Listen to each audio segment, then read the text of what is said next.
The test is in 4 parts. Part 1, Part 2, Part 3, and Part 4. Now look at Part 1. Part 1. George and Lisa are overseas students studying in Britain. They are returning home for the summer holidays. First, you have some time to look at questions 1 to 3.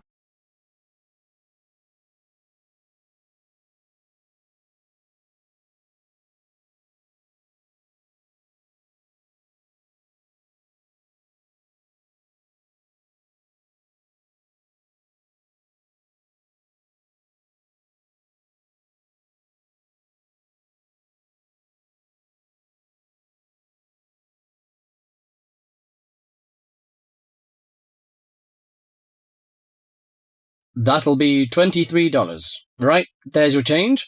Have a nice trip. Oh, I'll just get your bags out of the boot. Thank you very much. Now, George, let's find the check-in desk. Yes, but with all the changes they have made here at the airport, I'm not sure where the check-in desk is. I know, it's strange, isn't it? Why don't we ask for help? Good idea. What about that man sitting down over there? Which one? The one with the hat on and in the trolley? No, the one with the uniform behind the table. I'll ask him. Excuse me, could you tell me where the check-in desk for France Air is, please? Oh, let me think. The best way to get there would be to turn left at the end there, where the cafe is, and then go straight ahead until you're opposite the departure gates entrance. Oh, no. Sorry. It might be quicker to turn right as soon as you get past the cafe, and keep going along the corridor until you come to the sliding doors at the end. On the left. Yes, that's it. All the check-in counters are in a hall there. I'm pretty sure France Air is directly to your left as you walk in the hall. Thanks a lot. So, it's the left past the cafe and then right opposite... The bookshop. You can't miss it. Come on then, Lisa. We don't want to be late, and I want some time to get a cup of coffee and look around the bookshop. Okay, George, but I want to go to the restroom first. I'll meet you at the check-in desk.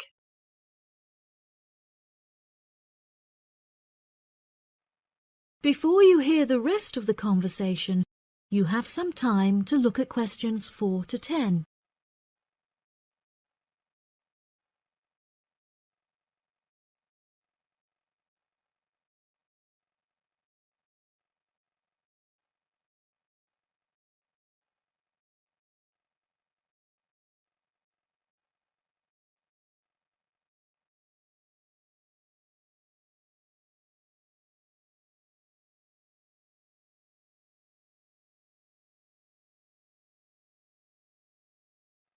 Now listen and answer questions 4 to 10. Good morning. Can I help you? Yes, I would like to check in for flight FA492. Very good. Can I have your ticket and passport, please? Oh, yes, here you are. Okay, thanks. If you could just put your suitcase on the scales. Oh, I have this extra box that I want to take as well. Okay, well, that's extra luggage, so I'll have to get you to fill out an excess baggage declaration certificate. It'll cost extra, I'm afraid. Let me see. $40 exactly, if the total value of your contents is under $400. Oh, well, what's the form for? It's just a form you have to fill out so that if there are any problems, we'll know where you are and how to contact you. So, if you can give me a few details, I'll key in the information. Okay then, your passport says your name is Lavier. Is that right? Yes, George Lavier. George, Lavillliers.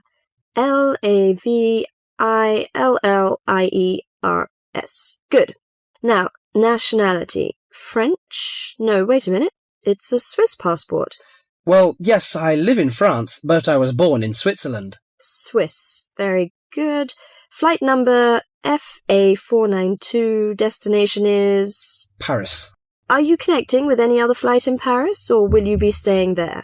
I'm spending my vacation in Paris. Well, Sèvres, just outside Paris. Okay.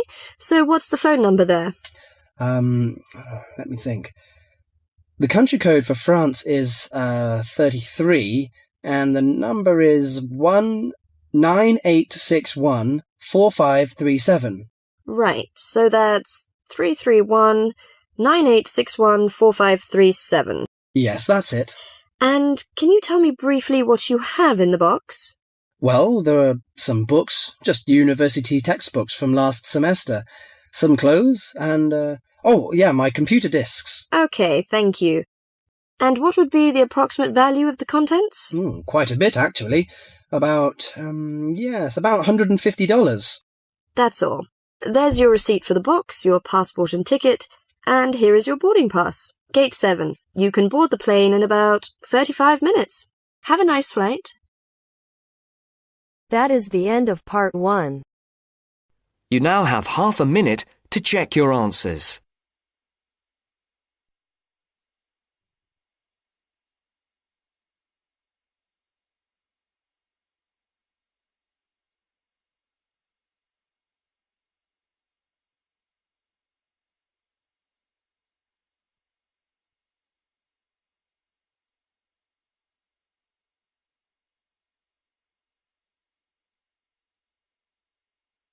Two.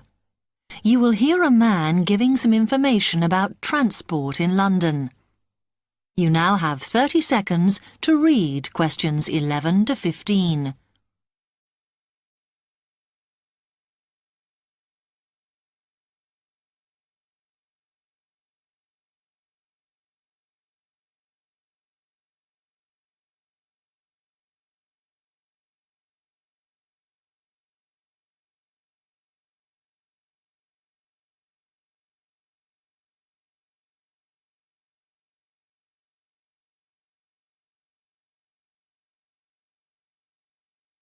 Hello, can I help you? Oh, yes.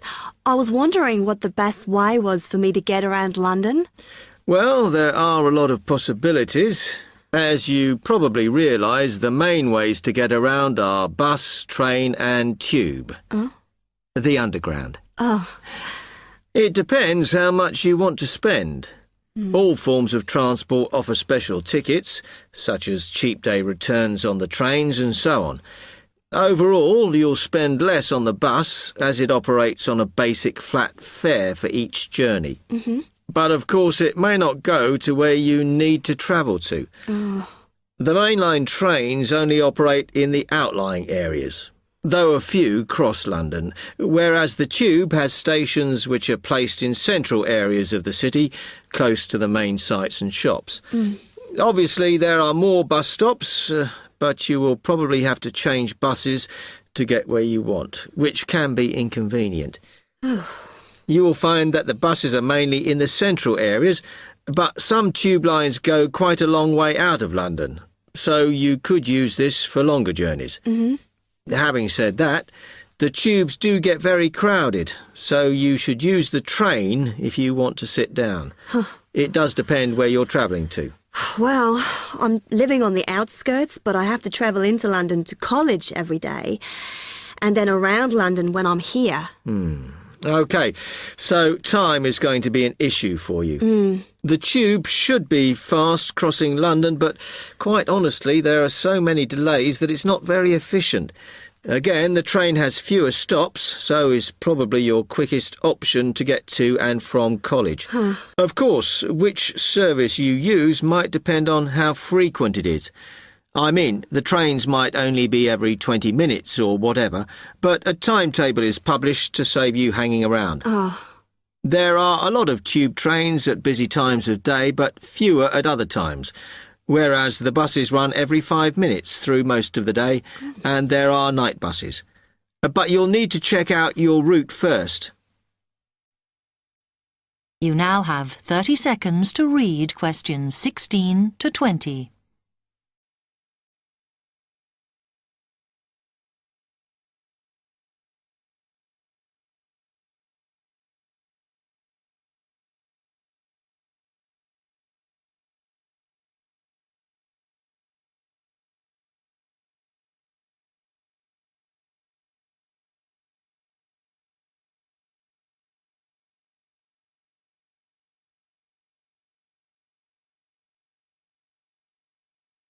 OK, thanks.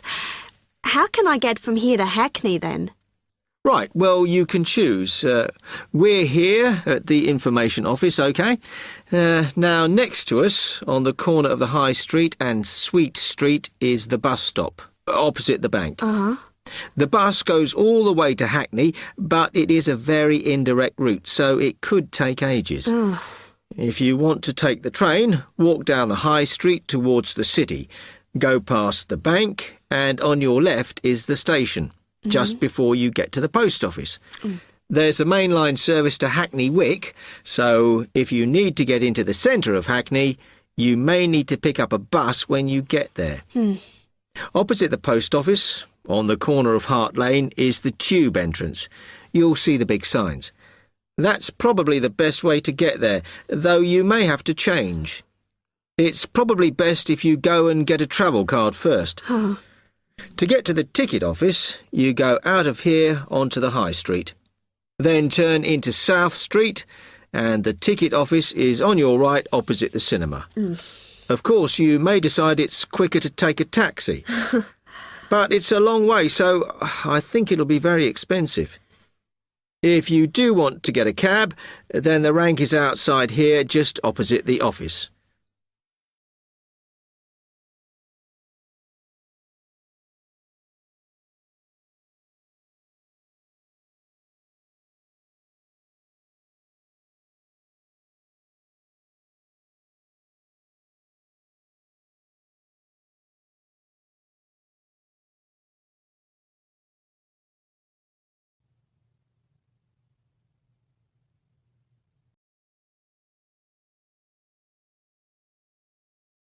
Part 3. You will hear an interview with a wildlife specialist called Alison Sharp talking about bears. In the first part of the discussion, they are talking about the history of the bear. First, look at questions 21 to 23.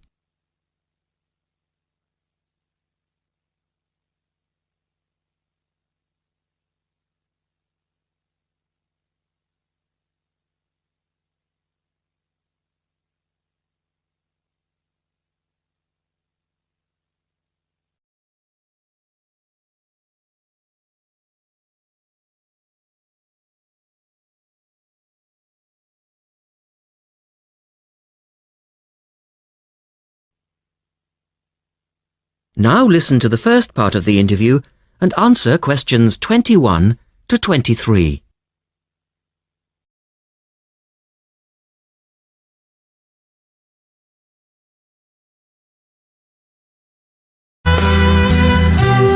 Alison Sharp has spent much of her life researching bears, and in particular, bears in danger of extinction. She is the author of a recent book on bears, and we welcome her to the studio today. Thank you. Delighted to be here. First of all, can you give us a quick overview of the history of the bear family? Well, the bears we know today actually have as their ancestors bears which have been evolving for some 40 million years. We have fossils of the earliest true bear, and it's important to emphasize this because some creatures are called bears but are not. Such as koalas, for instance. Yes, exactly. Fossils of the true bear show a small dog-size animal with characteristics that show a blending of dog and bear traits. So the general belief is that dogs and bears were of the same family? Yes, that's the theory. And then we see the arrival of the early cave bear. We know from cave drawings that Neanderthal man used to worship this bear, and at the same time fear it. Understandable, perhaps. Yes, but they need not have worried because the cave bear only ate plants. In fact, the cave bear survived 2 ice ages, but then became extinct. In the second part of the interview, Alison talks more about the situation of bears today. Look at questions 24 to 30 first.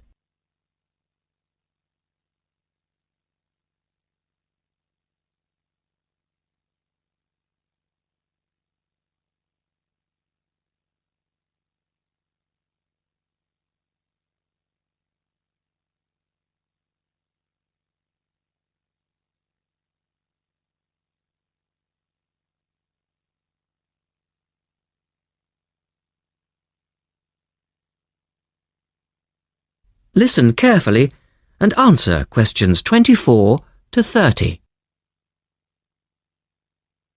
So, how many bears can we find today?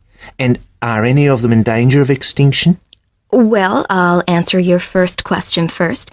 There are 8 species of bear in all, among them the American black bear and the brown bear, from which evolved the newest species of bear, the polar bear. So, how old is the polar bear? Oh, he's a relative newcomer, just 20,000 years old. And could you tell us a little about them? Which is the largest bear, for instance?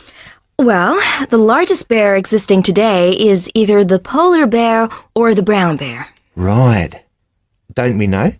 Well, it depends which criteria you use. The polar bear is the heaviest.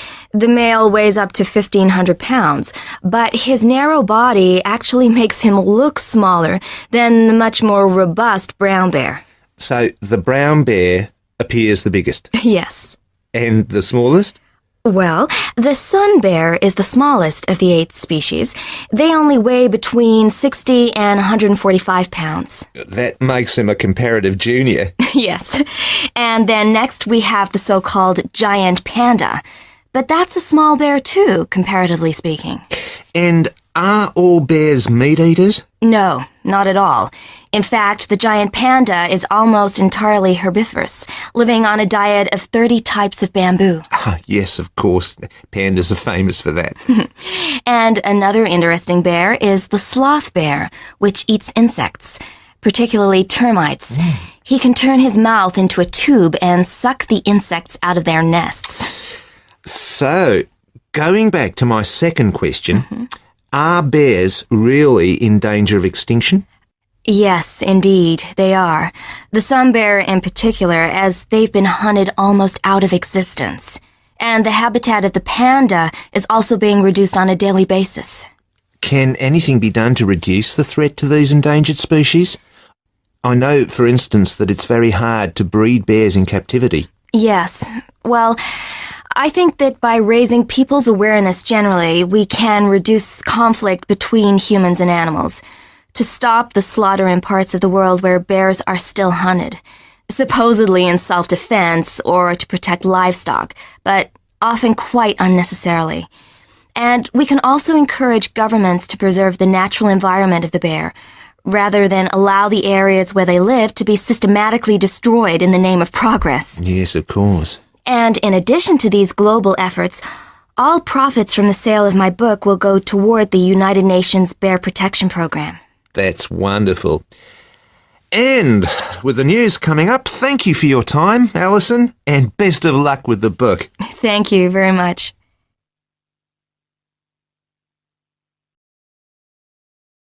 That is the end of part 3. You now have half a minute to check your answers.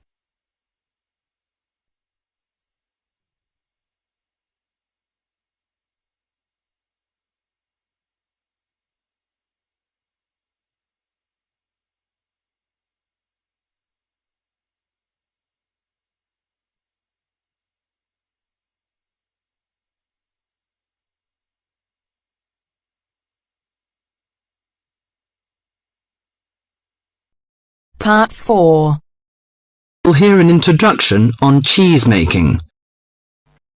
First, you have some time to look at questions 31 to 40.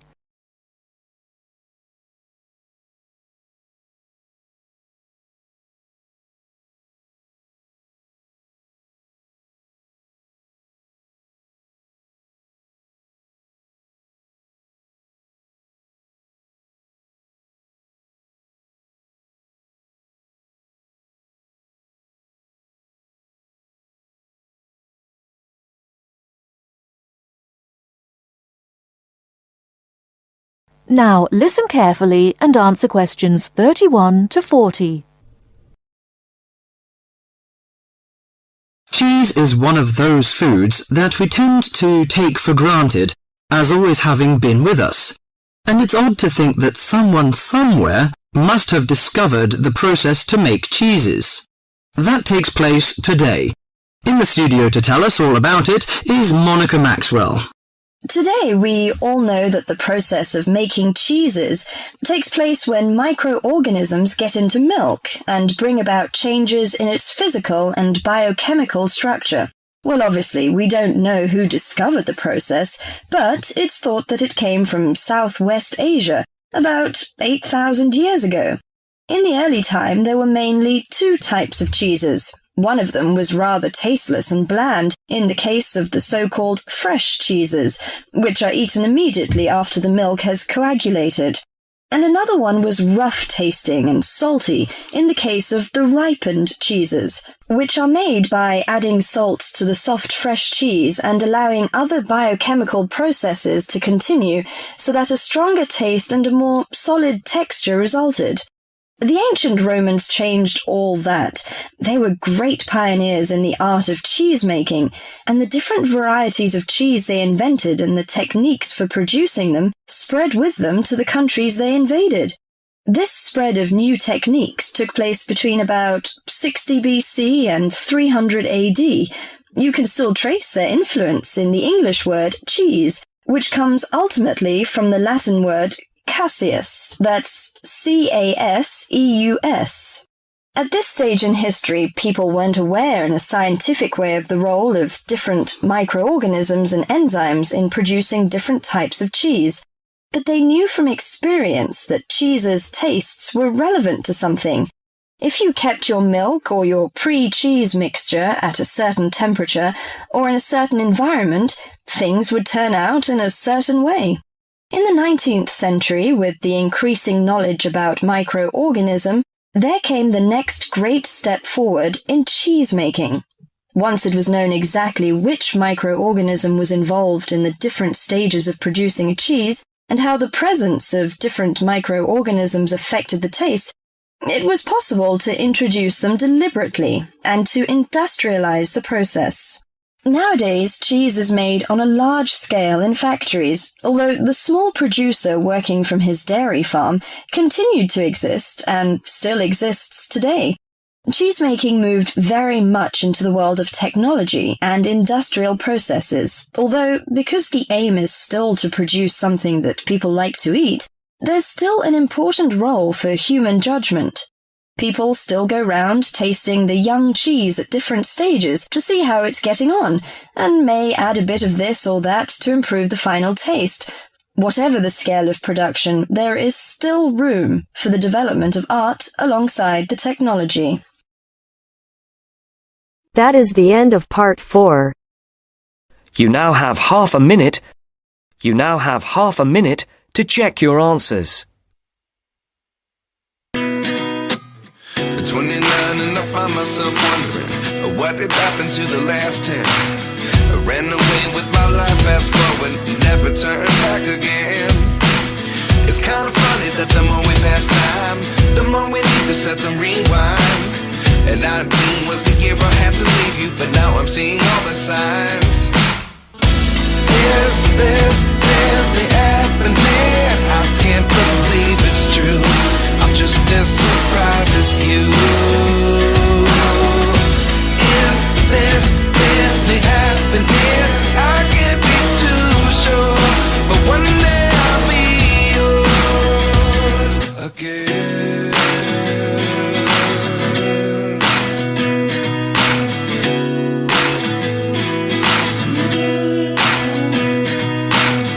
Life lessons come one in a dozen. The other 11 give something from nothing. I sit here looking for an answer. Maybe the biggest question was in the last chapter. You gave me the soul I have today. Without you I never could have moved away. But now I see what you teach. I do believe I always should have stayed.